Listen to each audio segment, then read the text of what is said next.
الحمدللہ نحمدہ ونصلی علی رسولہ الکریم رب اشرح لی صدری ویسر لی امری واحلل عقدۃ من لسانی یفقہوا قولی۔ پچھلی آیات میں توحید کا وجوب اور کفر کی مذمت مذکور تھی۔ آگے اعتقاد رسالت اور اتباع رسول صلی اللہ علیہ وسلم کا وجوب بیان فرماتے ہیں تاکہ معلوم ہو جائے کہ جس طرح انکار توحید کفر ہے اسی طرح انکار رسالت بھی کفر ہے۔ تو اسی کے بارے میں ارشاد ہوتا ہے، اعوذ باللہ من الشیطان الرجیم، بسم اللہ الرحمن الرحیم،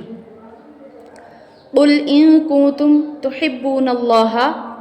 تو کہہ دے کہ اگر تم محبت رکھتے ہو اللہ کی، فاتبعونی، تو میری راہ چلو، یحببکم اللہ،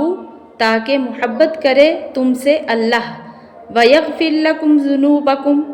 اور بخشے گناہ تمہارے، واللہ غفور الرحیم، اور اللہ بخشنے والا مہربان ہے۔ یعنی اگر آپ چاہتے ہیں کہ اللہ آپ سے محبت کرے تو پھر میرا اتباع کرو، کیونکہ میں خاص اسی تعلیم کے لیے مبعوث ہوا ہوں۔ قل اطیعوا اللہ والرسول، کہہ دیجئے کہ تم اطاعت کرو اللہ اور رسول کی۔ فَإِن تَوَلَّوْا فَإِنَّ اللَّهَ لَا يُحِبُّ الْكَافِرِينَ، پھر اگر اعراض کریں تو اللہ کو محبت نہیں کافروں سے، کیونکہ اللہ اور اس کے رسول کی اطاعت سے اگر یہ منہ پھیریں گے تو اس صورت میں یہ لوگ کافر ہوں گے، تو پس ان کو اللہ سے دعویٰ محبت کرنا محض بے حقیقت ہے۔ تو ان آیتوں میں ان لوگوں کے بارے میں بتلایا گیا ہے کہ جو لوگ اللہ تعالیٰ سے محبت کے دعوے دار تھے، اللہ تعالیٰ نے ان کو ان آیات میں اپنی محبت کا معیار بتلایا ہے کہ جو شخص اپنے دعویٰ میں جتنا سچا ہوگا اتنا ہی حضور اکرم صلی اللہ علیہ وسلم کی اتباع کا زیادہ اہتمام کرے گا، اور آپ صلی اللہ علیہ وسلم کی لائی ہوئی روشنی کو مشعل راہ بنائے گا، اور جتنا اپنے دعوے میں کمزور ہوگا اسی قدر آپ صلی اللہ علیہ وسلم کی اطاعت میں سستی اور کمزوری دیکھی جائے گی۔ ایک حدیث میں آپ صلی اللہ علیہ وسلم نے ارشاد فرمایا، جس نے محمد صلی اللہ علیہ وسلم کا اتباع کیا اس نے در حقیقت اللہ کا اتباع کیا، اور جس نے محمد صلی اللہ علیہ وسلم کی نافرمانی کی اس نے اللہ کی نافرمانی کی۔ آگے فرمایا، ان اللہ اصطفیٰ آدم،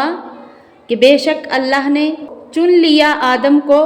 ونوحًا، اور نوح کو، وآل ابراہیم، اور ابراہیم علیہ السلام کی اولاد کو،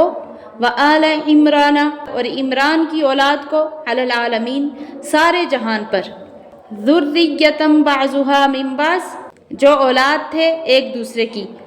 واللہ سمیع علیم، اور اللہ سننے والا جاننے والا ہے۔ تو یہ آیت ان لوگوں کے بارے میں ہے جو آپ صلی اللہ علیہ وسلم کی فرمانبرداری سے گریز کرتے تھے۔ تو آپ صلی اللہ علیہ وسلم کے فرمانبردار نہیں تھے، بات نہیں مانتے تھے، تو ان کو آپ صلی اللہ علیہ وسلم کے نبی ہونے اور رسول ہونے ہی میں شبہ تھا۔ تو ان کی ہدایات کے لیے ان آیات میں کچھ مثالیں پہلے نبیوں کی بیان فرمائی گئی ہیں جن سے یہ شبہات دور ہو جاتے ہیں۔ تو ان انبیاء سابقین کے تذکرہ میں حضرت آدم علیہ السلام، نوح علیہ السلام، اور ابراہیم علیہ السلام کی اولاد اور عمران کی اولاد کے بارے میں ذکر ہے۔ حضرت ابراہیم علیہ السلام کی اولاد سے مراد جیسے حضرت اسماعیل علیہ السلام، حضرت اسحاق، حضرت یعقوب علیہ السلام، تمام انبیاء بنی اسرائیل کہ وہ یعقوب علیہ السلام کی اولاد ہیں، اور ہمارے رسول صلی اللہ علیہ وسلم کہ وہ اسماعیل علیہ السلام کی اولاد سے ہیں۔ تو عمران کی اولاد میں سے بعضوں کو اگر یہ عمران حضرت موسیٰ علیہ السلام کے والد ہیں تو اولاد سے مراد حضرت موسیٰ علیہ السلام اور حضرت ہارون علیہ السلام ہیں، اور اگر یہ عمران حضرت مریم علیہ السلام کے والد ہیں تو اولاد سے مراد حضرت عیسیٰ بن مریم علیہ السلام ہیں۔ غرض ان حضرات کو نبوت کے لیے تمام جہان کی مخلوقات پر منتخب فرمایا ہے۔ تو بعضیں ان میں سے بعضوں کی اولاد ہیں، جیسے آدم علیہ السلام کی اولاد سب ہیں، اسی طرح نوح علیہ السلام کی اولاد سب ہیں، اور حضرت ابراہیم علیہ السلام کی اولاد میں اولاد عمران بھی ہے۔ اللہ تعالیٰ صحیح سمجھنے کی توفیق عطا فرمائے، آمین۔